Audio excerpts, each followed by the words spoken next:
Hello, and welcome to Fusion Writing, where building character meets creating structure. And this is our second topical week in the month of March. We're in the middle of a very exciting new series, and I won't take any of Victoria's time. I'll have her take it away right now for our Monday Compass. Hello, everyone. Welcome back. Okay, so we're at the start of a new week.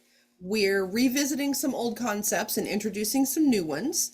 And if you recall from last week, we took a look at building a good protagonist. That's your main character, your main story driver. So if you are writing a conflict-driven novel, then something you need to have is you need a good villain. You need a good counterpoint to that protagonist who challenges them and pushes them through the story. So in our map tomorrow, I'm going to walk you through how to use your protagonist character development in order to build your villain, so that they are perfect complements to one another and they build out a nice, balanced, and even story that has great forward momentum. So come back tomorrow and we will dig into building the villain of the story that will drive your protagonist through to the end. So back to Kathleen. Oh, that sounds so exciting, Victoria. I can't wait for that segment.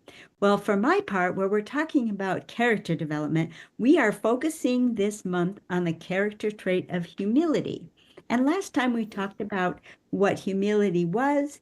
Well, this time when we get over to the map session, we're going to talk about all of the different voices and all of the different ways that humility shows up as a character so that we can try in the writing week building characters who have humility as an aspect in their character profile diagram.